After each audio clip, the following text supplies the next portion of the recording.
السلام علیکم۔ ہم ممتاز مفتی گروپ میں لائیو ہیں۔ میرا نام سہیل تاج ہے اور ہمارے ساتھ موجود ہوں گے رضوان خالد چودھری صاحب۔ کینیڈا میں مقیم ہیں اور ایک تو وہاں پہ یہ کام تو کر ہی رہے ہیں جو ان کے روزگار سے متعلق ہے، مگر ساتھ ساتھ یہ دعوت کا کام بھی کر رہے ہیں، تبلیغ کا کام بھی کر رہے ہیں، اور بڑی انٹرسٹنگ بات یہ ہے کہ ان کا سفر انکار سے شروع ہوتا ہے اور پھر یہ خود اتنا انڈلج ہو جاتے ہیں کہ یہ لوگوں کو مذہب کی جانب لانا شروع کر دیتے ہیں۔ بہت شکریہ رضوان خالد چودھری صاحب، بلکہ ڈاکٹر رضوان خالد چودھری صاحب، آپ نے ڈبل پی ایچ ڈی بھی کر رکھی ہے۔ وعلیکم السلام ورحمۃ اللہ وبرکاتہ۔ جزاک اللہ خیر تاج بھائی یا سہیل بھائی، میں آپ کا بہت مشکور ہوں، آپ نے مجھے یہاں انوائٹ کیا۔ میں ممتاز مفتی گروپ میں تو کافی عرصے سے لکھنے کا سلسلہ جاری ہے، لیکن آج ان کے ممبران سے اور آپ لوگوں سے روبرو آمنے سامنے ملاقات بھی ہو گئی، یہ بہت اچھی بات ہے۔ آپ کا بہت شکریہ اس کے لیے۔ اچھا، ہم آپ کی زندگی کو تھوڑا سا جاننا چاہتے ہیں کہ آپ کا بچپن کیسا تھا، آپ نے کیا پڑھا، پاکستان میں کیا کیا کچھ پڑھا، اور پھر کینیڈا کیسے چلے گئے؟ پاکستان میں نے ایف ایس سی وغیرہ کیا تھا، جو میٹرک کے بعد ایف ایس سی، اور اس کے بعد پھر پڑھنے کے لیے باہر آ گیا، بلکہ درمیان میں بی بی اے بھی وہاں پہ کچھ سیمسٹر اس کے کیے تھے۔ پھر وہاں سے لندن چلا گیا، لندن سے آسٹریلیا، پھر بیلجیم، پھر ادھر ادھر مختلف جگہوں سے ہوتے ہوئے یہاں کینیڈا آ گیا۔ پھر واپس درمیان میں ایک مرتبہ پھر گیا، پھر گورنمنٹ کالج لاہور میں کچھ عرصہ گزارا، پھر واپس مختلف جگہوں سے ہوتے ہوئے۔ میں اس کو مختصر سا اس لیے کہہ رہا ہوں کہ میں کم و بیش 53 ملکوں میں رہا ہوں، جو تو یعنی کافی لمبا ہے سفر۔ پاکستان میں تو بس 53 بچپن ہی ملکوں میں کتنا کتنا رہے ہیں سر؟ یہ مہینوں کے حساب سے آپ کی عمر کتنی ہے؟ ماشاء اللہ ینگ عمر تو ابھی بچپن کی ہے۔ بیسیکلی میری ایک جگہ جاب اس قسم کی تھی، اس کی وجہ سے مختلف ملکوں میں آنا جانا رہتا تھا۔ اور جب میں لندن میں اسپیشلی پڑھتا تھا، تو آپ شاید اگر وہاں رہے ہیں تو آپ کو پتا ہوگا کہ ان دنوں میں اسپیشلی 2004-5 میں وہاں سے ایک فلائٹ چلا کرتی تھی، ایزی جیٹ کہتے تھے اسے۔ تو ایزی جیٹ بیسیکلی اس وقت ہی فیڈ ایکس وغیرہ کے اپنے جہاز شاید اتنے زیادہ نہیں ہوتے تھے، تو فیڈ ایکس ہو گئے اور وہ ڈی ایچ ایل وغیرہ، یہ ایزی جیٹ استعمال کرتے تھے اپنا سامان ادھر سے ادھر لے جانے کے لیے۔ تو ان میں سے جو 2-4 سیٹس ہوتی ہیں اس میں باقی بچی ہوئی، وہ بہت سستی دے دیا کرتے تھے، کوئی 10-20 پاؤنڈ میں۔ تو میں اسٹوڈنٹ تو تھا، تو سیٹرڈے سنڈے کو میں کسی نہ کسی یورپین ڈیسٹینیشن چلا جایا کرتا تھا۔ تو ایک یورپ تو یوں سارے کا سارا دیکھ لیا۔ اس کے علاوہ یونیورسٹی ٹرپس پہ اسرائیل تک بھی، فلسطین، حالانکہ پاکستانی پاسپورٹ پہ اجازت نہیں ہوتی، لیکن میں شاید وہ واحد آدمی تھا جس کو پاکستانی پاسپورٹ پہ وہاں پہنچنے کی، جانے کی اجازت ملی تھی یونیورسٹی کے ٹرپ پہ۔ تو یونیورسٹی کے ٹرپس پہ بھی ادھر ادھر جاتا رہا۔ بعد میں کچھ اداروں کے ساتھ ایسے اداروں کے ساتھ جاب کی جن میں میرا کام ہی سفر کرنا تھا۔ ویسے اس کے علاوہ میں لندن میں پڑھا، بیلجیم میں، پیرس میں، آسٹریلیا، امریکہ، کینیڈا، ٹھیک ہے۔ اچھا پاکستان۔ رضوان صاحب، یہ بتائیں کہ جو سب سے انٹرسٹنگ سوال تھا اسے میں سب سے پہلے پوچھتا ہوں کہ آپ ایک الحاد کی طرف چلے گئے تھے، یہ کیسے ہوا تھا، کس طرح سے ہوا؟ دیکھیے، ہمارے ہاں جو مذہبی بیانیہ جس کو ہم مذہب سمجھتے ہیں، بچپن سے جب سے ہم گرو اپ ہو رہے ہوتے ہیں، تو ہمارا جو دین کے ساتھ ہماری جو انٹروڈکشن ہوتا ہے شروع میں، عمومی طور پہ وہ وہی ہوتا ہے جو ہم اپنے امام مسجد سے جمعے کے خطبے میں دین سن لیتے ہیں، یا اپنے والدین سے جو دین کے نام پہ سن لیتے ہیں۔ تو نارملی ہمارا انٹروڈکشن وہی ہوتا ہے۔ ہمیں قرآن پاک کو اپنی زبان میں پڑھنے کی تو رغبت نہیں دلائی جاتی شروع سے ہی، بچپن سے ہی ہم سب کے ساتھ ایسے ہوتا ہے۔ تو ہمیں سے جو تھوڑے سے سوچنے سمجھنے والے لوگ ہوتے ہیں، شروع سے ہی وہ اس بیانیت پہ یا ان چیزوں پہ سوالات ان کے ذہن میں خود بخود اٹھنے شروع ہو جاتے ہیں، جو ہمیں مذہب کے نام پہ بتایا جا رہا ہوتا ہے۔ جیسے میں آپ کو ایک چھوٹی سی مثال دوں، جو میرے لیے جو سب سے اہم بات تھی، بہت بچپن سے جب میں اسکول میں تھا، اس وقت سے جب مجھے پتا لگا کہ اللہ تو جسے چاہتا ہے عزت دیتا ہے، جسے چاہتا ہے ذلت دے دیتا ہے، جسے چاہتا ہے ہدایت دے دیتا ہے، جسے چاہتا ہے گمراہی دے دیتا ہے. تو پھر میں یہاں کیا کر رہا ہوں؟ یعنی پھر مجھے لگتا تھا کہ ایسا تو یہ تو غیر فطری بات ہے. یعنی یہ آپ یوں سمجھیے کہ 8ویں 10ویں کلاس میں ہی جب میں پڑھتا تھا اس وقت سے ہی ایسے سوالات میرے ذہن میں آنے شروع ہوئے، بنیادی طور پہ تقدیر سے متعلقہ اور اللہ کی اور ڈومین اور میری یہاں موجودگی کی وجہ سے متعلق. تو اس سلسلے میں جو ہم سوال و جواب کرتے رہے علماء سے، یہ وہاں جو میرے موجود علماء تھے وہ تو اس کا جواب ویسے ہی دیتے تھے. یعنی ایک اندھے بہرے ایمان کی توقع کرتے تھے اور کرتے ہیں ہم ایسا. تو وہ اندھا بہرا ایمان تو مجھے سمجھ میں نہیں آتا تھا. تو یہ بچپن سے ہی بیسیکلی بنیادی اس سوال پہ کہ اگر سب کچھ اللہ کے ہاتھ میں ہے تو پھر میری کیا وجہ ہے. اور اگر ایسی بات ہے کہ سب کچھ اللہ نے کرنا ہے اور سزا پھر بھی مجھے ملنی ہے کسی بات پہ، یعنی میرے کیے پہ، جبکہ میں اپنی مرضی سے کچھ کر ہی نہیں رہا، تو پھر تو یہ غیر فطری بات ہو گئی. پھر غیر فطری تو اچھا، جو مجھے پیدا کرنے یہ جو والا ہو نہیں یہ سکتا. جو معاملہ آپ بتا رہے ہیں، اس میں خدا کی مذہب کی کئی ڈیفینیشنز ہوتی ہیں، جس میں اگنوسٹک ہے، ڈیزم ہے، ایتھیسٹ ہے. تو اس میں سے آپ نے کون سا فلسفہ اپنایا تھا جب یہ دورانیاں، یہ سوچ آپ کے دماغ میں پل رہی تھی یا چل رہی تھی؟ جی سارے ہی باری باری اپنائے. جب تک پاکستان میں تھا تو ایگنوسٹک، بعد میں جب لندن چلا گیا وہاں تو میں اپنی یونیورسٹی میں جو ایتھیس کی آرگنائزیشن تھی اس میں ٹھیک ٹھاک ایکٹیو ممبر تھا. مطلب پھر میں باقاعدہ ایتھیسٹ ہو گیا. تو جیسے جیسے آپ سوال پوچھتے جاتے ہیں، میرے خیال میں اگر یوں سمجھیے کہ پہلے دن ایک ہمارے ہاں ایک صاحب ہوا کرتے تھے، یعنی جو آپ یوں سمجھیے کہ باقاعدہ شروعات تھی. اس وقت میں 9th میں پڑھتا تھا شاید. ہمارے ہاں ایک صاحب ہوا کرتے تھے محمود مرحوم، وہ فوت ہو گئے. وہ انہوں نے کوئی بات کسی قسم کی کر دی. اہل حدیث تھے میرا خیال ہے. انہوں نے اپنی کوئی بات وہاں کی ایسی، تو پورے علاقے کے لوگ اکٹھے ہو کے گئے اور ان کے گھر پہ ٹھیک ٹھاک وہ آپ یوں سمجھیے کہ آگ لگانے کی کوشش کر رہے تھے. اور ان کی جان تو بچ گئی کسی طریقے سے، لیکن وہاں وہ پہلا کچھ یعنی سوالیہ نشان تھا ذہن میں کہ یہ کیسا یعنی دین ہے جس کے اندر یہ شدت اور یہ سوال نہ کرنے کی جو روایت ہے وہ اتنی زیادہ پختہ ہے کہ آپ سوال نہیں کر سکتے. یعنی اندھے بہرے ایمان کی توقع. بیسیکلی انہوں نے بھی ویسا ہی کم و بیش سوال کیا تھا جو میں بھی میرے ذہن میں بھی تھے. تقدیر سے متعلق سوال کیا گیا تھا، انہوں نے تو تبصرہ کیا تھا بیسیکلی کہ تقدیر ایسے نہیں ایسے ہے. تو وہاں پہ وہ پہلا انٹروڈکشن حقیقی اسلام سے ہو سکتا تھا میرا اگر ان کی بات جاری رہتی. لیکن میں نے دیکھا کہ ان کو مسجد میں بھی لوگوں نے مارا اور بعد میں ان کے گھر کے اوپر حملہ وغیرہ ہوا. تو وہ بنیاد تھی. یعنی وہاں پہ پہلے مجھے پتا چل گیا کہ اوکے یہاں اس مذہب میں اس دین میں سوالوں کے جواب تو ہو نہیں سکتے، یعنی اندھے بہرا ایمان ہے. تو شاید بنیاد وہاں سے تھی. تو یہ سفر چلتا رہا یوں. پہلا انٹروڈکشن میرا ہوا جامعۃ الازہر میں دین سے. وہ ایسے کہ میں اپنی یونیورسٹی میں، میری یونیورسٹی نے مجھے بھیجا ہوا تھا مصر. تو میں نے تو یہ سوچ کے گیا کہ چلیے وہاں قہوہ خانے بہت مشہور ہوتے ہیں، شاید آپ نے وہاں لوگ قہوہ خانوں میں بیٹھتے ہیں اور بڑا شام کو گپیں لگاتے ہیں مصر میں اسپیشلی. تو میں اس کے لیے گیا. گھومنے پھرنے کا تو ویسے بھی شوق تھا کہ چلے کانفرنس تھی بیسیکلی ازہر میں کہ چلیے وہ تو ہو ہی جائے گا، وہاں بیٹھ کے بات وہ سن بھی لیں گے اور مفت کا ایک ٹرپ ہے. تو وہاں پہ یوں بات ہوئی پہلی مرتبہ. جو پہلا بنیادی سوال میرے ذہن میں تھا یہ بات، عز من تشاء و تذل من تشاء، اللہ جسے چاہتا ہے عزت دیتا ہے، جسے چاہتا ہے ذلت دیتا ہے. تو اس پہ یعنی یہ اس وہاں ایسے چلتے چلتے یعنی یوں سمجھیے کہ بیٹھے بیٹھے کانفرنس میں یہ بات یہ سن لی کہ نہیں، یعنی پہلی مرتبہ پتہ لگا کہ قرآن میں 2 قسم کے احکامات ہوتے ہیں، ایک محکمات اور دوسرے متشابہات. محکمات تو وہ ہیں جن کا کوئی دوسرا مطلب ہو ہی نہیں سکتا، اور متشابہات کو یا تو یعنی بنیادی طور پہ محکمات کے تناظر میں پڑھا جاتا ہے. یعنی اگر اس کو میں سادہ سے الفاظ میں بات کر دوں تو لیس للانسان الا ما سعی، یعنی انسان کو وہی کچھ ملتا ہے جس کے لیے وہ کوشش کرتا ہے. یہ محکم آیت ہے.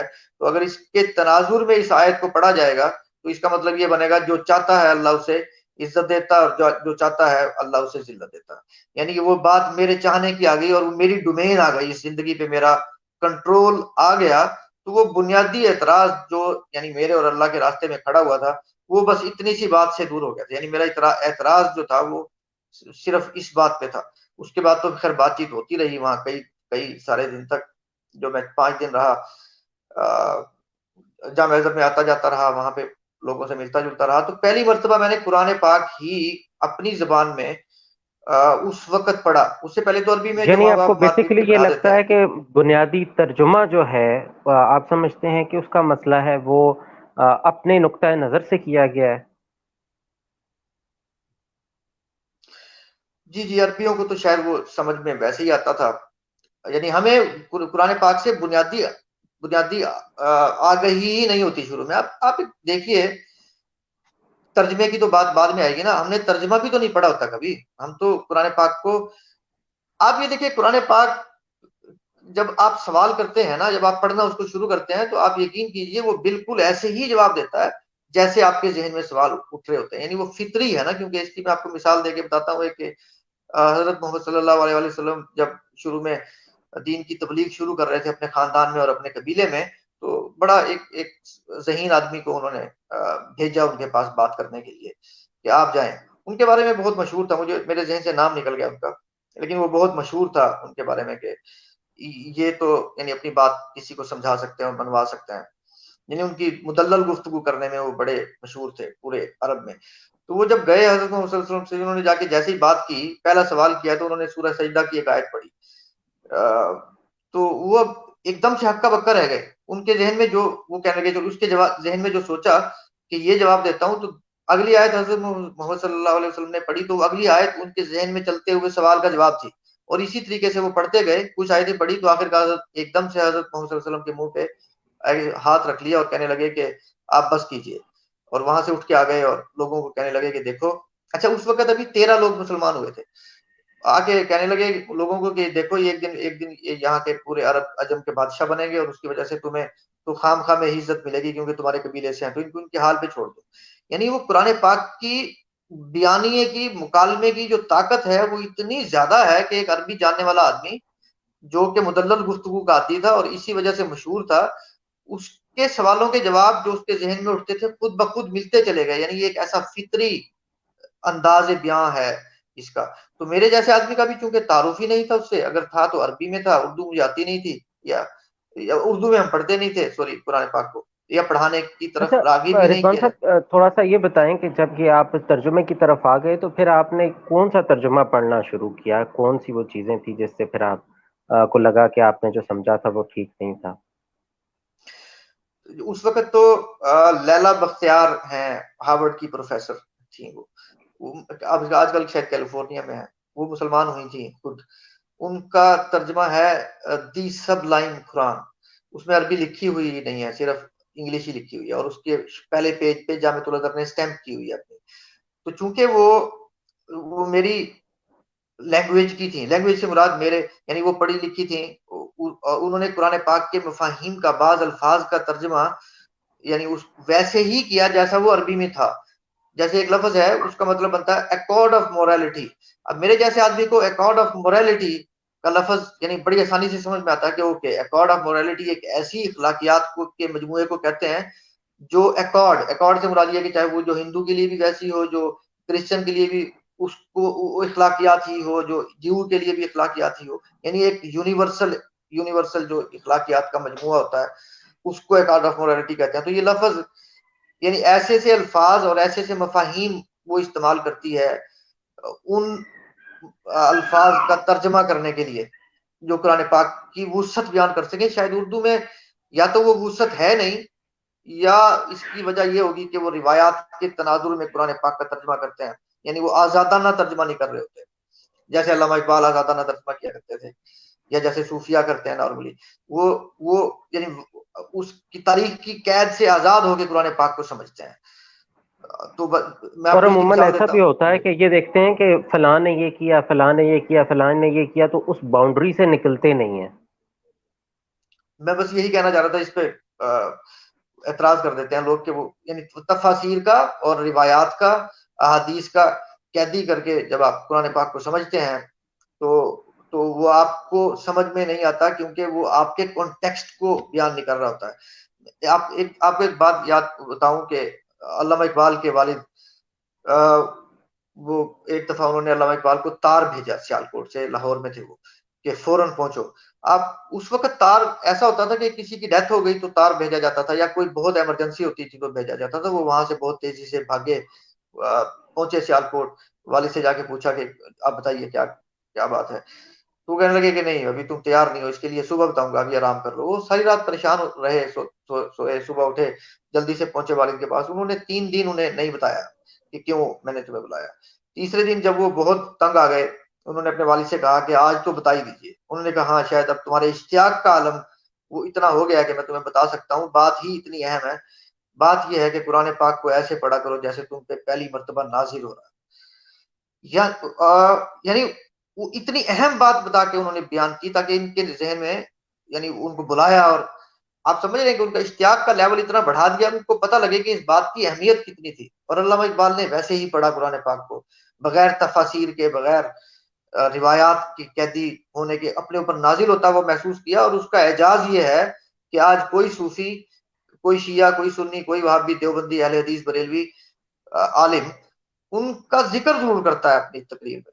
یعنی اب جب وہ کوئی بات کر رہے ہوتے ہیں ان کی بات سے اپنی بات کو تقویت دیتا ہے. تو یہ قرآن پاک کو آزادانہ پڑھنے کا اجاز ہے. تو چونکہ میں یہ سمجھتا ہوں کہ قرآن پاک ہمیں، ہم پہ اچھا رضوان صاحب، اپنا، جو میں جی سمجھا آپ کی باتوں سے وہ یہ لگا کہ آپ شروع سے مذہبی تھے، آپ کو جوابات نہیں ملے تو جو جو آپ کو اس وقت آپ کو سیٹسفائی کرتا گیا آپ وہ فلسفہ اپناتے گئے، آپ نے اپنے آپ کو باؤنڈ نہیں کیا. اور جب آپ کو دوبارہ لگا کہ یہ چیزیں تو ٹھیک تھیں تو آپ نے اس کی طرف رجوع کر لیا. کیا ایسا ہی تھا؟ جی جی. کیونکہ دیکھیے میں شراب تو میں پہلے بھی نہیں پیتا تھا کبھی، یا اس قسم کے جو بھی. فطری طور پہ مجھے لگتا تھا کہ یہ جو بات آپ کو بتا رہے ہیں، یعنی یہ دین کے نام پہ، اگر یہ دین، یعنی دین فطرت ایسا نہیں ہو سکتا کہ آپ ایسی سی باتیں روزانہ سنتے ہیں کہ ایک بندے کی تقدیر میں اگر لکھ دیا گیا کہ وہ جہنمی ہے تو ساری زندگی وہ نیک کام کرتا رہے، آخر میں وہ برا کام اس سے سرزد ہو جائے گا کوئی نہ کوئی، کیونکہ اس کی تقدیر میں لکھ دیا گیا. آپ یہ اچھا، بات ہمارے میرے جیسے دیکھنے والوں کا ایک سوال ہے رضوان صاحب، وہ پوچھ رہے ہیں کہ کیا حدیث کے بغیر قرآن کو سمجھنا مشکل کیا ممکن ہے؟ یعنی جیسے آپ روایات کہہ رہے تھے کہ اسے آپ نے باؤنڈ کر دیا، حدیث کو کیسے دیکھتے ہیں آپ؟ جی جی. حدیث ایک علم ہے، ایک اچھا دانش بھرا علم ہے.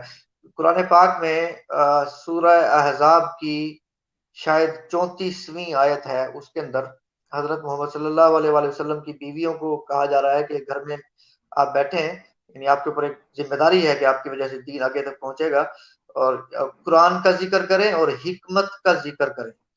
اب یہ دو ذکر علیحدہ علیحدہ بیان کر دیے، ایک تو قرآن پاک کا ذکر اور دوسرا حکمت کا ذکر. قرآن پاک بھی حکمت ہے لیکن علیحدہ سے لفظ استعمال کیا حکمت کا. تو یہ جو الفاظ ہیں اس سے پتہ چلتا ہے کہ قرآن پاک کو سمجھنے کے لیے حضرت محمد صلی اللہ علیہ وآلہ وسلم کی زندگی بہت اہم ہے.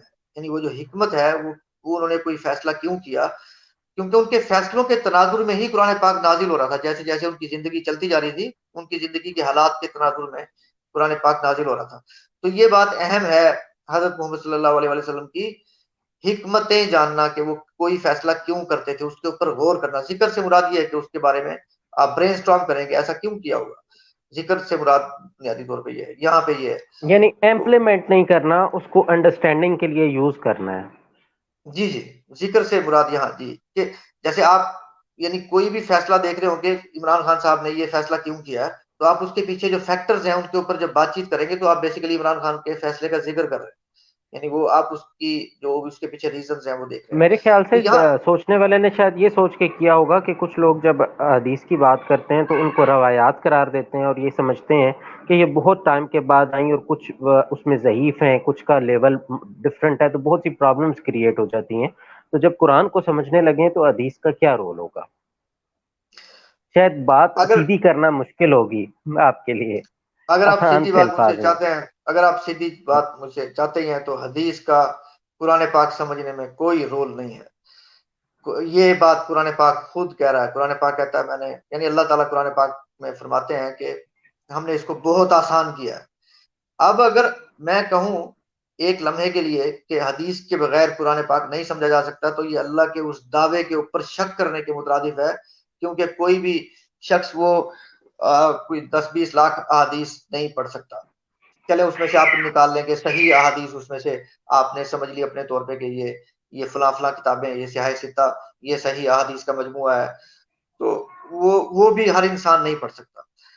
اچھا اگر صحیح احادیث رضوان ہی آپ نے مان صاحب یہ بات تو آپ جی کی میں سمجھ گیا. ایک عالم سے میری بات ہو رہی تھی، انہوں نے کہا کہ یہ بھی کہتے ہیں کہ قرآن کو پڑھ کر کئی لوگ گمراہ ہو جاتے ہیں، یہ قرآن میں لکھا ہوا ہے. تو اس بارے میں آپ کی کیا رائے ہے کہ اگر قرآن کو بغیر ایک اسکول آف تھاٹ کے پڑھیں اور بغیر اس طرح کے پڑھیں کہ جس طرح کے ایک ہمارے ہاں مکتبہ فکر ہے، تو کیا ہم گمراہ ہو سکتے ہیں؟ قرآن پاک میں ایسا کچھ نہیں لکھا کہ قرآن پاک کو پڑھ کے گمراہ ہو جاتے ہیں. ایک آیت ایسی ہے جس میں اللہ تعالیٰ ذکر کرتا ہے کہ اس پر ہیں 19، اس پر ہیں 19، اور اس بات سے پھر اگلی آیت میں کہتا ہے کہ اس بات سے بعض لوگ گمراہ ہو جائیں گے اور جن کے دلوں میں ٹیڑھ ہوگی، اور بعض لوگوں کا ایمان اس بات سے مضبوط ہو جائے گا. یہاں پہ یوں بات کرتا ہے، یعنی ایک خاص پیرائے میں وہ بات ہوئی ہے. قرآن پاک پڑھ کے گمراہ ہونے کی بات قرآن پاک نے کبھی کبھی نہیں کہی. یہ بالکل یہ لوگ اس بات کو سمجھے بغیر کرتے ہیں. اور اس میں بھی بات یہ ہے، میں آپ کو بتا دوں کہ 19 کا قرآن پاک میں ایک فارمولا تھا جو بعد میں اس پچھلی صدی میں رشاد الخلیفہ نامی ایک کیمسٹ تھے امریکہ میں، انہوں نے دریافت کیا کہ قرآن پاک کی تمام آیات جو ہیں، ان آیات کے پیچھے اعداد وہ 19 پہ تقسیم ہوتے ہیں. اور یعنی جیسے بسم اللہ الرحمن الرحیم قرآن پاک میں جتنی دفعہ لکھا ہوا ہے، پہلی بات تو اس کے جو حروف ہیں ان کا مجموعہ 19 پہ تقسیم ہوتا ہے. اس کے جو حروف کی جمع 19 پہ تقسیم ہوتی ہے. بسم اللہ کی تعداد 19 پہ تقسیم ہوتی ہے. پھر نہ ہو سکتی اگر ایک صورت کے آخر میں، کیونکہ بسم اللہ الرحمن الرحیم تھا نہیں تو وہ ایک تعداد کم ہو کے 19 پہ تقسیم نہیں ہوتی تھی، تو ایک میں 2 مرتبہ آ گیا. پھر جس میں 2 مرتبہ آیا اور جس میں نہیں تھا ان کے درمیان کا فاصلہ بھی 19.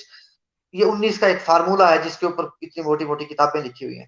تو یہ 19 کا فارمولا دریافت ہوا قرآن پاک کے نازل ہونے کے یوں سمجھے کہ 1300 سال کے بعد. تو اور اس سے جس شخص نے یہ دریافت کیا تھا وہ خود اس سے گمراہ ہو گیا. اس نے کہا کہ میرے اوپر اللہ نے اتنی بڑی بات کھولی ہے جو 13 صدیوں میں کسی کو پتہ نہیں چلی، تو میں تو مجدد بھی ہوں آہستہ آہستہ. اور بعد میں نبی خود کو کہنے لگے ذیلی بروزی نبی، جیسے وہ مرزا قادیانی صاحب کہتے تھے. تو وہ پھر گمراہ ہو گئے بیسیکلی. تو یہ آیت بالکل ثابت ہوگی کہ اسی چیز سے جو بعض لوگ، میرے جیسے لوگوں کو تو ایمان مضبوط ہوا کہ آج کی تاریخ میں کوئی بھی شخص اور تمام افراد مل کے کوئی ایسی با مقصد تحریر نہیں لکھ سکتے ایک صفحے کی جس کے اندر اس فارمولے کا خیال رکھا گیا ہو. کجا یہ کہ 1300-1400 سال پہلے حضرت محمد صلی اللہ علیہ وسلم فی البدی بات چیت کر رہے ہیں، ہم فرض کر لیتے ہیں کہ انہوں نے خود لکھا، تو وہ اس فارمولے کا خیال کیسے رکھ سکتے تھے؟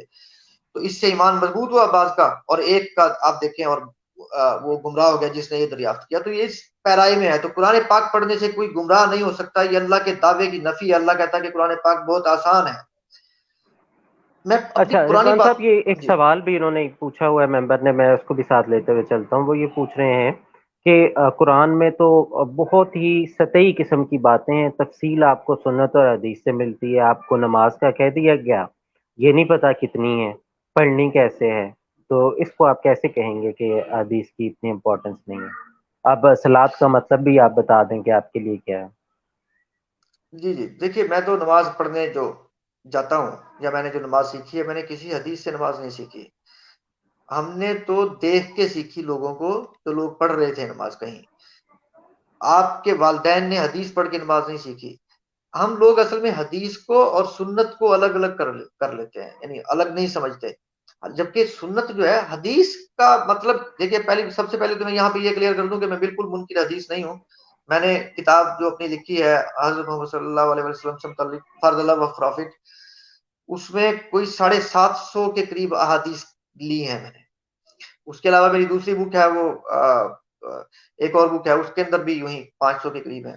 تو میں احادیث کا منکر نہیں ہوں، لیکن احادیث ایک ایسا علم ہے جو مجھ جیسے اسٹوڈنٹس کے لیے یا یا جو ریسرچرز ہیں ان کے لیے، ان کو وہ کانٹیکسٹ کو سمجھنے میں مدد دے گا، قانون سازی کے لیے، پبلک پالیسی کے لیے، یا دیگر معاملات کے لیے. یا فقیہین کو وہ کچھ مدد دے گا اصول سمجھنے کے لیے، جن اصولوں کے تناظر میں حضرت محمد صلی اللہ علیہ وآلہ وسلم نے کوئی فیصلہ کیا تھا. کیونکہ آج واقعات بدل سکتے ہیں، اصول وہی ہوں گے. آج حالات بدل سکتے ہیں، اصول وہی ہوں گے. تو وہ اصول سمجھنے میں حدیث یا تاریخ کا یا سیرت کا علم ضرور مدد دے گا. خاص قسم کے، خاص سے مراد وہ خاص لوگ نہیں، مطلب جو ایک خاص کاموں میں لگے ہوئے ہوں، لوگ جو ریسرچ کے کام میں لگے ہوئے ہوں، یا جو فقہ کے کام میں لگے ہوئے ہوں، یا جو قانون سازی اور پبلک پالیسی کے کاموں میں، یا معیشت سے متعلقہ کاموں، یعنی پالیسی سازی میں. لیکن میرے خیال سے دین کو کلیئر ہو گیا سر، آپ کی بات کلیئر ہو گئی ہے. میرے خیال سے کلیئر ہو گیا، مجھے سمجھ میں آ گیا، تو یقیناً سوال پوچھنے والوں کو بھی آ گیا ہوگا. اچھا، یہ جب آپ نے خود سمجھ لیا تو آپ کو یہ کیوں کر لگا کہ کینیڈا میں رہتے ہوئے جہاں پہ مذہب اتنا امپورٹنٹ نہیں ہے، ایتھکس اور ہیومینٹی امپورٹنٹ ہے، وہاں پہ آپ کو مذہب کا پرچار کرنا چاہیے؟ ایسے کیا محرکات تھے؟ دیکھیے، جو ختم نبوت کا جو مفہوم ہے بنیادی، یعنی تکمیل دین کا جو مفہوم ہے کہ پہلے انبیاء آیا کرتے تھے، اللہ اپنے دین یعنی کہ بنیادی چیزیں انبیاء کے ذریعے لوگوں کو بھیجتا تھا، بتاتا رہتا تھا ہر زمانے میں. اب ہم یہ مانتے ہیں، قرآن پاک بھی یہ کہتا ہے کہ حضرت محمد صلی اللہ علیہ وسلم دین کی تکمیل کر کے چلے گئے، اور اب کوئی نبی آنے والا نہیں ہے. تو یہ جو دنیا ہے، دنیا تک کون اس دین کو پہنچائے گا، وہ تو اب ہماری ذمہ داری خود بخود ختم نبوت نے عائد کر دی. وہ صرف مجھ پہ نہیں، ہر مسلمان پہ وہ ذمہ داری ہے. قرآن پاک اس میں یہ ایک واضح طور پہ کہتا ہے کہ ایک جگہ پہ ذکر ہے کہ تم میں سے ہر بستی میں سے، ہر جگہ سے، یعنی ہر کمیونٹی میں سے کچھ لوگ والنٹریلی نکلے اور آگے لوگوں کو دین بتائیں، یعنی قرآن سکھائیں. بیسیکلی قرآن کی ہی بات کرتا ہے کہ قرآن سکھائیں، وہ سیکھیں اور سکھائیں. تو یہ تو ہم سب پہ بنیادی ذمہ داری عائد ہوتی ہے، کیونکہ محمد صلی اللہ علیہ وسلم جیسا اچھا یا وہ اچھا، خود یہاں پہ دوبارہ کہ نہیں آئیں ہم گے. نکلیں اور سکھائیں، بغیر ان لوگوں کی مرضی کے یا جو لوگ انٹرسٹ رکھتے ہیں ان کو سکھانا ہے، یا گھنٹی بجا کے لوگوں کو بلا کے کہنا ہے کلمہ پڑھو جیسے نہیں، ہمارے جو یہاں دعوت ہوتی ہے؟ آپ کی جو روزمرہ گفتگو ہوتی ہے، دیکھیے سب سے پہلے تو آپ کا کردار سکھائے گا لوگوں کو. یعنی آپ بتانے سے تو بتانا بھی اہم ہے بہت زیادہ، لیکن آپ کا کردار بھی دعوت ہے ایک طریقے سے.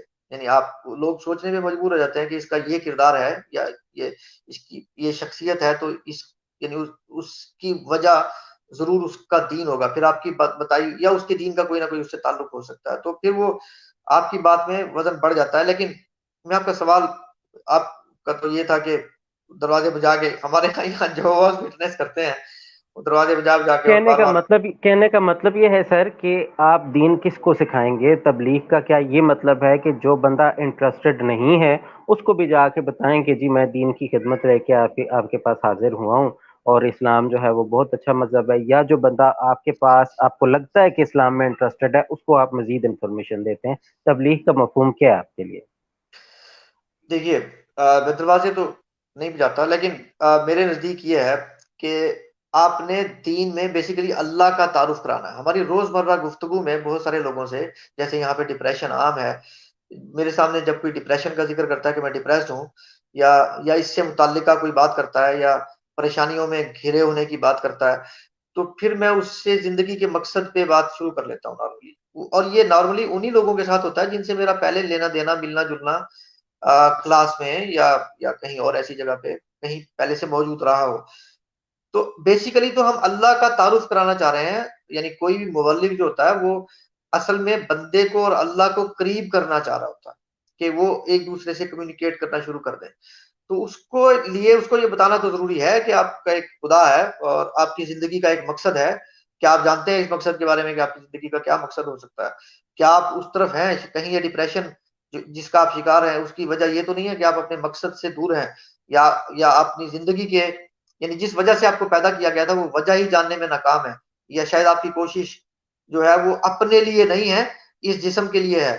یعنی میں ان کو یہ باتوں میں ذکر تو آ جاتا ہے کہ جیسے یہ میرے ہاتھ ہیں، یہ تو میرے ہاتھ ہیں، یا میرا جسم ہے، یہ میں کہاں ہوں؟ تو میری بھی ضروریات ہیں کچھ، میں اس جسم کے اندر ہوں یا باہر ہوں، کہیں یا سائڈ پہ ہوں یا ارد گرد ہوں، جہاں بھی ہوں. بہرحال میری اپنی ضروریات ہیں، اس جسم کی اپنی ضروریات ہیں. کہیں آپ زیادہ پریشانی اس وجہ سے تو نہیں ہے کہ آپ اپنے میں اور اپنے جسم میں فرق نہیں کر پا رہے ہیں. تو یوں بات شروع ہوتی ہے اپنے دوستوں سے، تعلق داروں سے، رشتہ داروں سے، یا جو بھی یہاں پہ لوگ ہیں، اور پھر وہ خود بخود ہی اللہ کی طرف چلی جاتی ہے. جب اللہ کی طرف جاتی ہے تو اس کے دھیان پہ بات ہوتی ہے، اور ہوتے ہوئے وہ پھر اسلام پہ اور قرآن پاک پہ آ جاتی ہے. لیکن ایک اچھا بات میں آپ رضوان کو صاحب، یہ ضرور کہنا چاہوں جی گا. جی جی پلیز.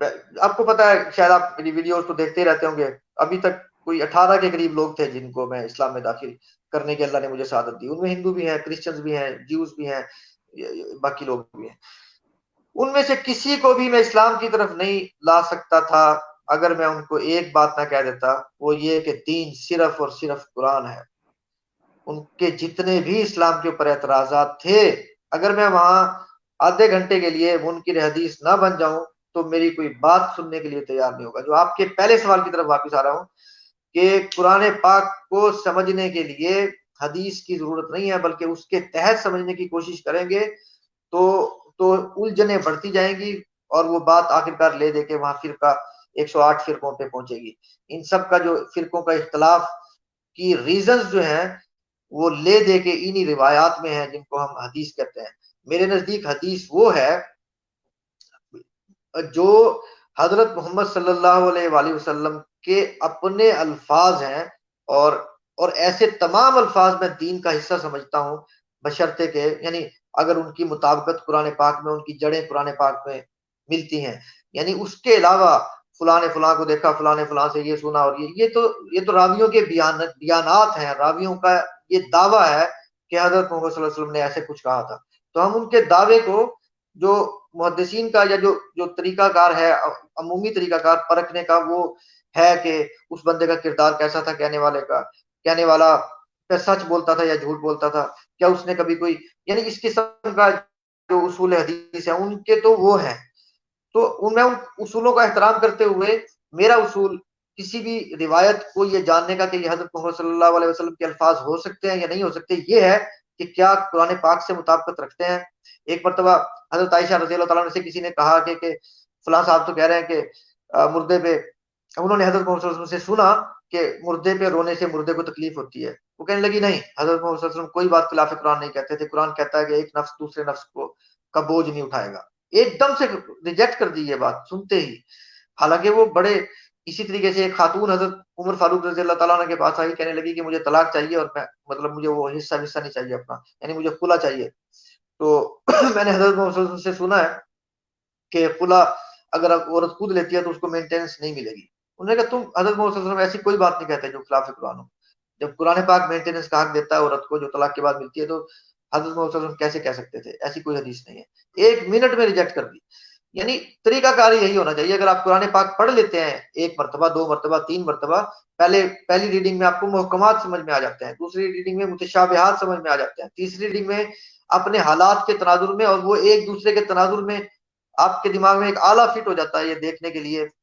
یعنی آپ پرکھ لیتے ہیں کہ یہ بات اگر گیتا کہہ رہی ہے تو یہ گیتا کی آیت بالکل ابھی تک چینج نہیں ہوئی, یعنی یہ واقعی وہی آیت ہے جو ان کے کسی نبی پہ نازل ہوئی ہوگی, کیونکہ آپ کے درمیان, آپ کے اندر وہ میزان طے ہو چکا ہوتا ہے. قرآن پاک ایک میزان ہے دیگر مذاہب کی کتابوں کے لیے بھی, اور خود ہمارے اپنے پلندوں کے لیے بھی جو ہم نے اکٹھے کر لیے ہیں 1400 سال کے دوران.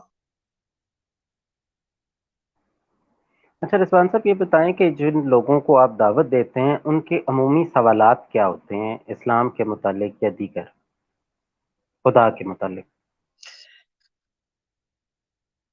جی یہ تو لوگوں پہ ڈیپینڈ کرتا ہے. جیسے ہم لوگوں کے ایک جو خاتون, ایک ان کا بنیادی تو اعتراضات تھے جو وہ میڈیا سے سنتے رہتے ہیں. زیادہ تر تو اعتراضات میری ابھی تک جتنے بھی لوگوں سے انٹریکشن ہوا, ایک اجے شرما کے علاوہ باقی سب لوگوں سے اسلام سے متعلق وہ اعتراضات پہ ہی بات شروع ہوئی زیادہ تر. جیسے ایک خاتون تھی, میں ان کا اسٹینا, میری ان سے پہلی انٹریکشن یہ ہوئی تھی کہ وہ جنازہ پڑھانا تھا ایک بچے کا جس نے خودکشی کر لی تھی, مسلمان بچہ تھا, تو اس کا جنازہ پڑھانے کے لیے کوئی تیار نہیں تھا. تو وہ اسٹوڈنٹ لیڈر تھی, میں وہاں چلا گیا جنازہ پڑھانے کے لیے. میں نے کہا کہ میں پڑھا دیتا ہوں. وہ کہنے لگی تم تو پڑھا دیتے ہو, پہلے تم یہ بتاؤ کہ کوئی اور پڑھانے کے لیے تیار کیوں نہیں ہے, تمہارا یہ کیسا مذہب ہے؟ 1400 سال پہلے ایک شخص آیا اور تم لوگوں کو آ کے جاہل بنا گیا. اور اس قسم کی بات سے بات شروع ہوئی, یعنی وہ توہین رسالت سے بات شروع ہوئی. سیدھے سیدھے اس کو, لڑکی کو جو ہے وہ مار دینا چاہیے تھا اصولی طور پہ. یعنی جو بیانیہ رائج بیانیہ چل رہا ہے کہ اس نے حضرت محمد صلی اللہ علیہ وسلم کی شان میں خدا نخواستہ گستاخی کر لی, اور اس کے الفاظ ایسے تھے کہ یہ کیسا مذہب ہے جو یہ کر رہا ہے, وہ کیسا, اس کا مطلب تھا کہ دیہی معاشرے کا آپ نے لا کے اطلاق کر دیا یہاں پہ, آج کے دور میں بھی اطلاق کر رہے ہیں وغیرہ وغیرہ. تو ان سے بات شروع ہوئی تو میں نے کہا کہ چلے جنازہ پڑھ لیتے ہیں, کیوں نہ آپ نے جو بات کی ہے اس پہ ہم بیٹھ کے بعد میں بات کر لیتے ہیں, میں آپ کو بتاتا ہوں کہ کیا ہے یہ واقعی جہالت ہے یا کیا.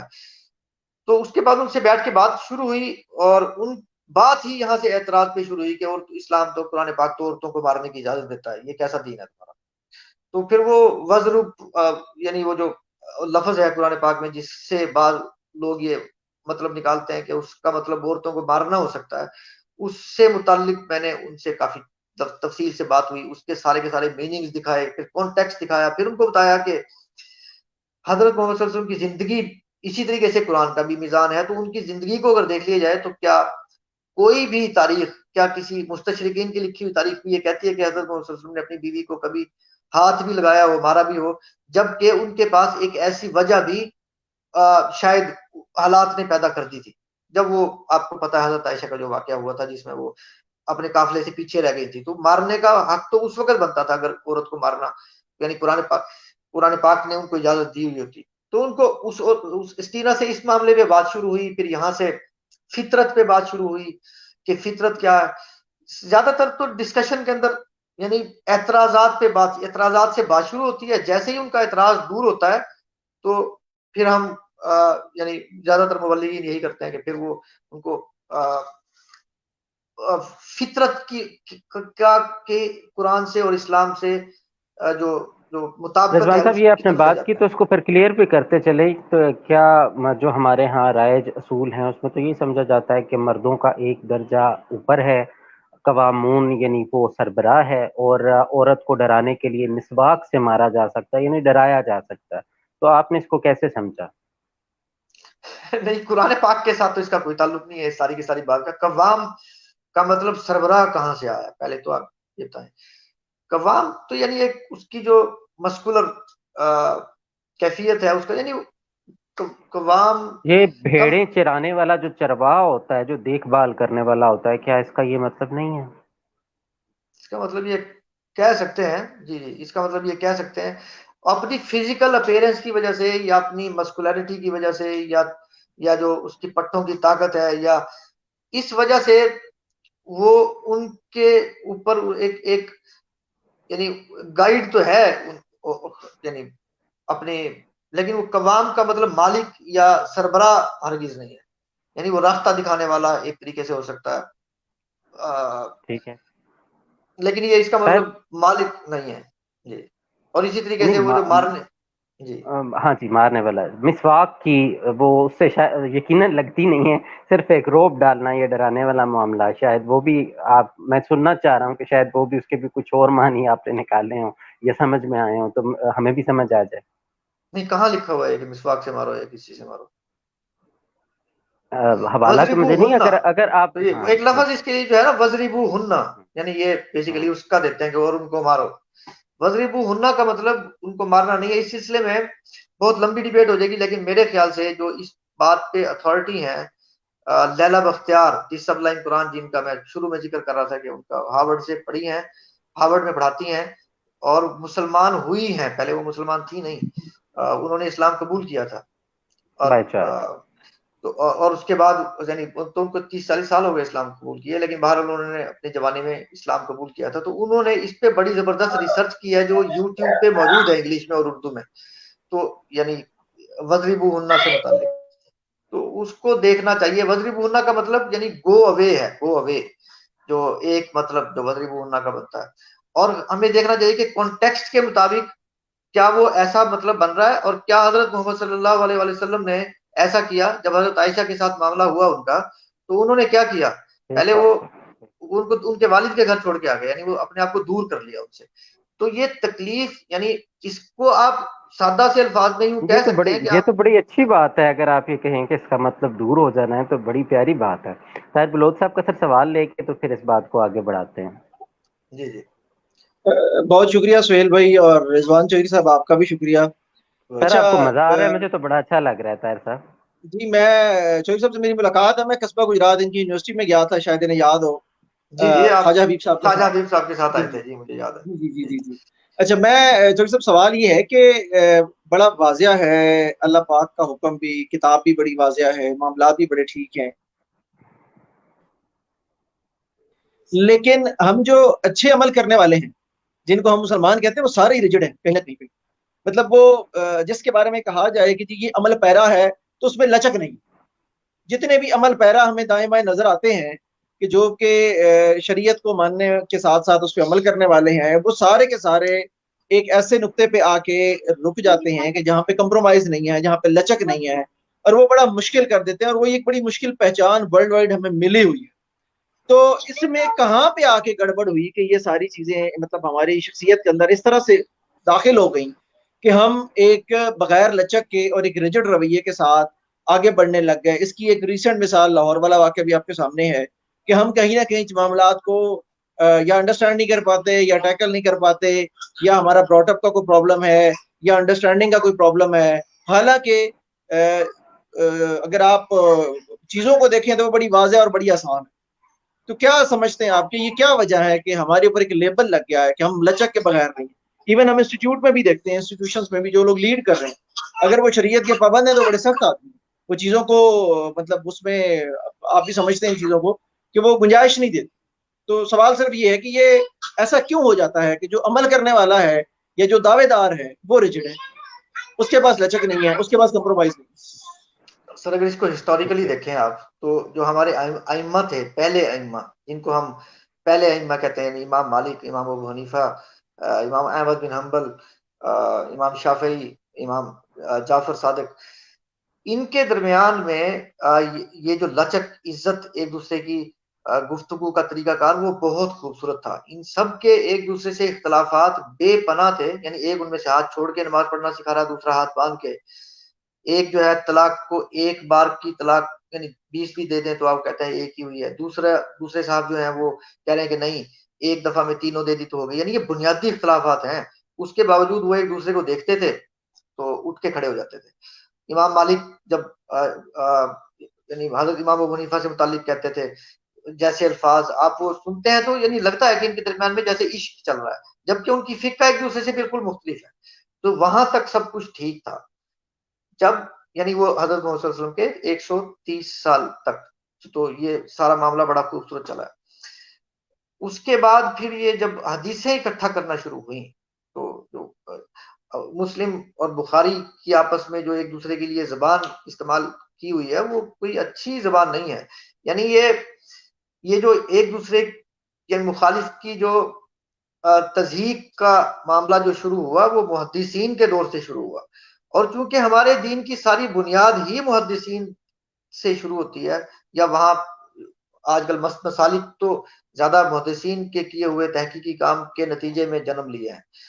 تو چونکہ ہماری بنیاد ہی دین, ہم پہلے فقیہین کا تو نام لیتے ہیں صرف, امام ابو حنیفہ کے ہم حنفی ہیں, اصل میں ہم حنفی نہیں ہیں. یعنی زیادہ ہم یعنی بخاری صاحب کی پیروکار ہیں یا فلاں کے یا فلاں کے. بیسیکلی ہماری جو دینی بیانیہ ہے, زیادہ مسئلے کی بیانیہ وہاں سے شروع ہوتا ہے, اور وہاں بنیاد ہی سختی سے پڑی ہوئی ہے. تو قرآن کی طرف واپس جانا ہوگا اگر سختی ختم کرنی ہے تو قرآن, کیونکہ قرآن پاک تو کتنا خوبصورت انداز میں بات کرتا ہے کہ آپ نے ان کو مشترکات کی طرف بلائیے. میں نے ایک ہندو سے بات کرنی ہے تو مجھے اپنے اور اس کے درمیان میں مشترک جو ہے اس کے بارے میں بلانا چاہیے. یعنی جب تک ہم قرآن پاک کی طرف واپس نہیں جائیں گے اس وقت تک یہ کامن سختی ٹرمز فائنڈ آؤٹ کرنی ہے. جی کامن ٹرمز, اور ہمارے درمیان بہت میں اچھا. ہیں, ہمارے اور ہندوؤں کے درمیان میں بھی ہیں, ہمارے اور کرسچنز کے درمیان میں بھی ہیں. آپ وہاں کامن ٹرمز پہ بیٹھ کے ایسا ماحول بنائیں گے کہ بیٹھ کے صحت مندانہ گفتگو ہو سکے. اور جب ایک دفعہ صحت مندانہ گفتگو ہونا شروع ہو گئی تو اگر قرآن پاک دین فطرت ہے اور آپ قرآن پاک کا کچھ بنیادی علم یا ثانوی علم رکھتے ہیں تو وہ خود بخود آپ کے ساتھ آئے. لیکن بیٹھنے کے لیے جو کامن گراؤنڈ چاہیے وہ تو آپ کو بنانی ہی پڑے گی, اور اس کے لیے مشترکات پہ بات کرنی پڑے گی. ایک دو ممبر کی سوالات پہ لیتے ہیں, مگر میرا ایک دل چاہ رہا ہے سر آپ سے سوال پوچھنے کا, آنےسٹ سوال ہے, میرے دل سے ہے, تو جس طرح آپ کو جواب سمجھ آئے دیجیے گا. یہ کوئی مطلب کچھ چڑھانے والی بات نہیں ہے اس میں. جی آپ نے یہ دیکھا ہوگا کہ ایک آیت ہے جو کہتی ہے کہ چاند پھٹ گیا, اور جی جی ہم ناسا کی ریسرچ میں نے اس پہ نکالی تو وہ مجھے نہیں ملا کہ اس طرح کا انہوں نے اس میں کوئی چیز آتی ہو. انہوں نے کہا ہو چاند دو ٹکڑے ہونے والی بات بھی نہیں. پھر نیل آرمسٹرانگ سے یہ بھی سنتے رہے کہ اس نے اذان کی آواز سنی تو وہ اس کا لیٹر بھی منظر عام پہ آ گیا کہ ایسی کوئی بات نہیں تھی. تو یہ چاند کے ٹکڑے ہونے والی بات کو یا پھٹ جانے کو آپ نے کیسے سمجھا؟ اس پہ ویسے اتھارٹی ہے اس بات پہ ساول عباسی صاحب، وہ مفسر قرآن ہے، بڑی اچھی تفسیر لکھی ہے، آپ کے گروپ میں شامل ہیں، میں نے ان کو ایڈ کیا تھا آپ کے گروپ، ان کو کسی وقت ایڈ کیجیے گا، بڑے اچھے عالم ہیں، نوجوان عالم، ان سے بات کیجیے گا. ان کا موقف اس سلسلے میں یہ ہے کہ یہ بیسیکلی بعد کے بارے میں ہے. عربی کا انداز بیانیہ اس قسم کا ہے کہ جیسے آپ بعض اوقات دیکھتے ہیں کہ اور وہ یہ کر رہا ہے اور وہ یہ کر رہا ہے، جبکہ وہ بات چل رہی ہے قیامت کے بعد کی، یعنی وہ آج کے سیغے میں بتائی ہوئی ہے.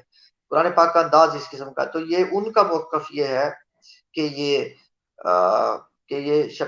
جو شق القمر ہے یہ بیسیکلی بعد اگر تو پرویز صاحب کی بات کو سنیں تو وہ تو کہتے ہیں کہ وہ چاند جو ہے وہ کفار کے علم پہ بنا ہوا تھا اور اس کے پھٹ جانے کا یعنی ایک بات تھی. تو آپ اس سے اتفاق رکھتے ہیں یا نہیں؟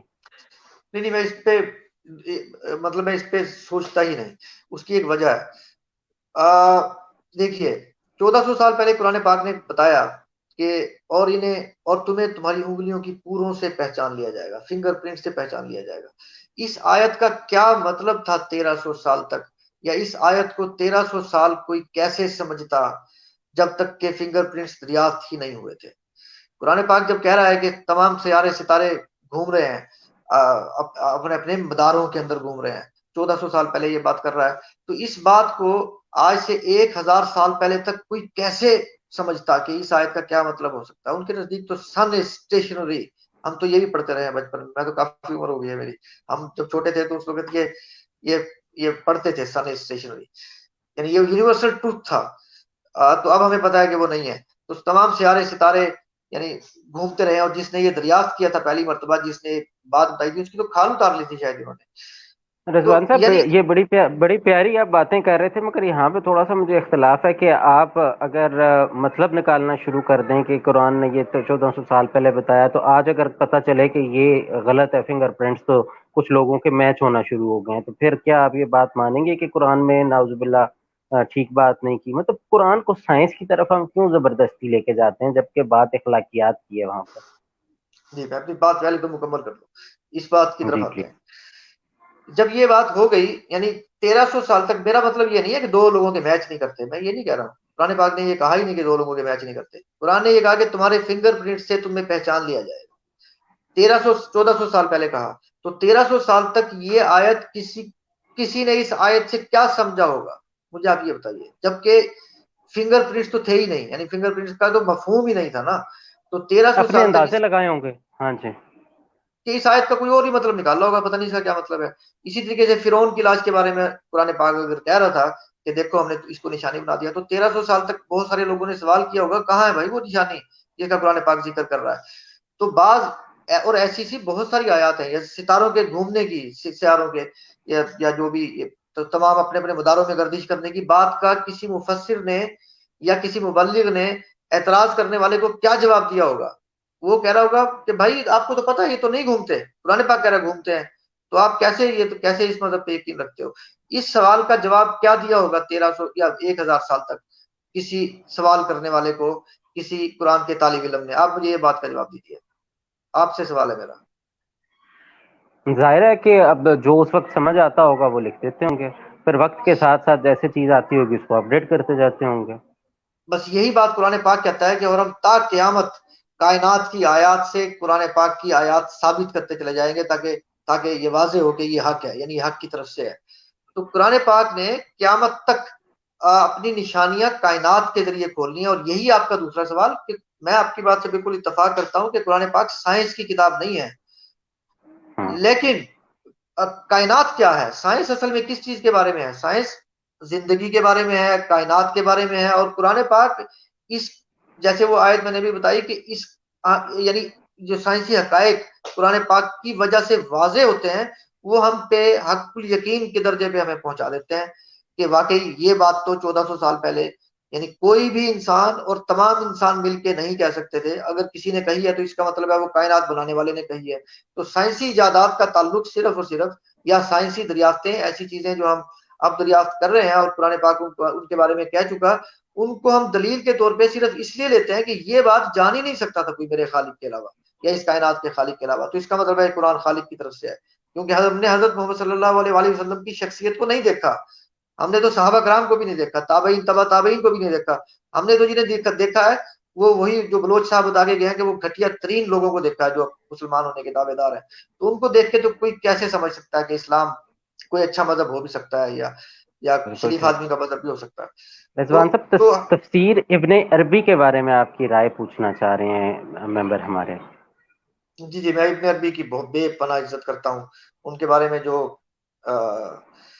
جو بات چیت کہی گئی ہے, جو غامدی صاحب نارملی نے ان کے بارے میں بات جو کی مرزا غلام احمد قادیانی کے بارے میں بات کرتے ہوئے, تو وہ تھوڑی سی میرے خیال سے ناانصافی کر گئے. ان کو ابتدا میں دیکھنے پہ ابن عربی کا جو فلسفہ ہے ابتدا میں دیکھنے پہ تو بعض اوقات ایسا لگ سکتا ہے کہ یہ تو کوئی عجیب بات ہو گئی یا شاید یہ کسی توحید سے یا نبوت سے ٹکرا گئی بات ان کی. لیکن انہیں سمجھنے کے لیے یعنی تھوڑی سی زیادہ گہرائی کی ضرورت ہے.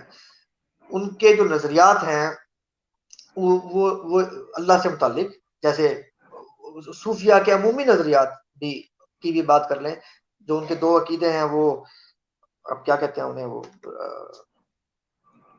سب کا ایک ہو جانے وحدت والی الوجود کہتے ہیں, وحدت وحدت الوجود. الوجود اور وحدت الشہود کے جو عقائد شعور. ہیں, یہ عقائد بھی کوئی یوں گرا دینے والے نہیں ہیں. گو کہ یعنی یہ تو سچ ہے کہ جب میں آپ تو پڑھے لکھے آدمی, آپ کو میری بات زیادہ سمجھ میں آ جائے گی, ریسرچ اورینٹڈ ہے, کہ ہم ایک ہائیپوتھیسس بناتے ہیں اور وہ پھر اس ہائیپوتھیسس کو ٹیسٹ کرنا شروع کرتے ہیں. تو یہ سارے کے سارے اللہ کی معرفت سے متعلق, اللہ سے متعلق ہائیپوتھیسس ہیں لوگوں کے, یہ مفروضہ جات ہیں اور یہ وزنی مفروضے ہیں دونوں, وحدت الوجود بھی اور وحدت الشہود بھی وزنی مفروض ہے. لیکن اب کیا کیجئے کہ آپ بات جس شخصیت کی کر رہے ہیں اللہ کی, اس کی تو مثال جیسی کوئی مثال بھی نہیں ہے, اور اس کے بارے میں جو بھی میں نے تصور قائم کر لیا وہ چونکہ تصور ہی ہے, وہ یعنی میری لیمٹس میں آ گیا, تو اس کا مطلب ہے وہ اللہ نہیں ہو سکتا. لیکن اللہ نے اپنی جستجو ہمارے اندر رکھ دی ہے, اپنی جستجو, تو اس کے نتیجے میں یا ابن عربی یا ممتاز مفتی صاحب یا ظاہر باقی سر لوگ سمجھنا کوئی بہت مشکل ہے کہ ایسا چراغ جو طاق میں رکھا ہو اور اس طرح کی چیزیں ہیں, تو بڑا مشکل ہو جاتا ہے سمجھنا. صحیح کہہ رہے ہیں. لیکن بہرحال میں ابن عربی کی بے پناہ عزت کرتا ہوں. ان جیسے اسکالرز اب تو کیا, وہ تو کئی صدیوں میں ایک پیدا ہوتا ہے. اور ہاں ایک بات سے میں اور بات کروں کہ جیسے میرے بھی مستقل ریڈرز ہیں, کوئی 500-1000 جتنے بھی ہوں گے. آپ اگر میری تحریر پڑھتے ہیں یا میں آپ کی تحریر پڑھتا ہوں, چلے آپ کے بھی ریڈرز ہوں گے, اگر میں آپ کی تحریر پڑھتا ہوں 1 سال تک, تو آپ درمیان میں کسی کو کہیں کہ آپ کی تحریر کے درمیان میں ایک پیراگراف کوئی اور لکھ دے, آپ یقین کیجئے میں اس کو پہچان لوں گا. میرے ریڈرز پہچان لیں گے کہ یہ رضوان کا پیرا نہیں ہے, آپ کے ریڈرز پہچان لیں گے کہ یہ سہیل تاج کا پیراگراف لکھا ہوا نہیں ہے. یعنی ہمارا ایک خاص بیان ہوتا ہے, انداز بیان ہوتا ہے. ابن عربی کی جن باتوں پہ شدید ترین اعتراضات ہیں بعض لوگوں کو, ان میں بعض پیراگراف آپ یقین کیجئے باخدا وہ اپنے منہ سے بتا رہے ہوتے ہیں کہ بھائی یہ اب ابن عربی نے نہیں لکھا ہے. یعنی وہ اپنے منہ سے فتوحات مکیہ میں یا بعض جگہوں پہ وہ صاف پتہ چل رہا ہوتا ہے کہ یہ پیراگراف ابن عربی کا نہیں ہے.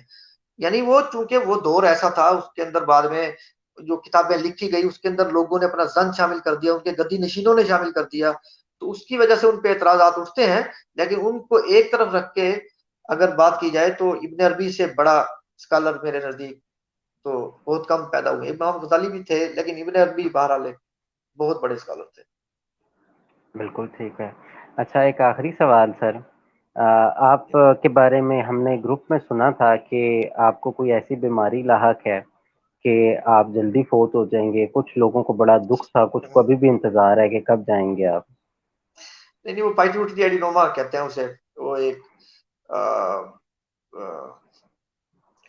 پائٹوٹری گلینڈ کے اندر جو کوئی مسئلہ, مرنے کا تو اللہ کو پتا ہوتا ہے کہ بندہ کب مرنے کچھ والا 6 مہینے تک لوگوں نے ہے. انتظار کیا سر.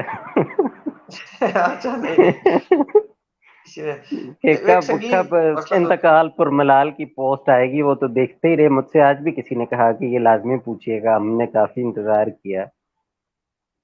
جی جی دیکھیے جی ایک مسئلہ تو تھا ہے، لیکن وہ اتنا اب الحمدللہ اس کا پچھلے سال تو زیادہ تھا، تو آہستہ آہستہ وہ بہتری کی طرف ہے الحمدللہ. بہت شکریہ. یقین کریں رضوان صاحب، بڑا مزہ آیا آپ کا ان بہت ٹرمز شکریہ. آف لرننگ، اور خاص طور پہ وہ جو آپ نے ایک آیت کا مفہوم یا ترجمہ جس طرح سے بیان کیا کہ تم چاہو تو عزت ملے گی اور تم چاہو تو ذلت ملے گی. بڑا مزہ آیا سن کے، بڑی اچھی لگی گفتگو، اور آپ کی پرسنالٹی کو بڑا اچھا سمجھنے کا موقع ملا. اور اگر ہم کنکلوڈ کریں تو میرے خیال سے یہ اس ایک جملے پہ ہم کنکلوڈ کر سکتے ہیں کہ اگر آپ نے قرآن کو سمجھنا ہے تو تھوڑا سا اوپن مائنڈیڈ ہو کے سمجھنا پڑے گا، تو پھر بات مزہ آئے گا آپ کو کرنے میں بھی، سمجھنے میں بھی، سیکھنے میں بھی. جزاک اللہ خیر سر. ٹیک کیئر سر. السلام علیکم. وعلیکم السلام ورحمۃ اللہ وبرکاتہ.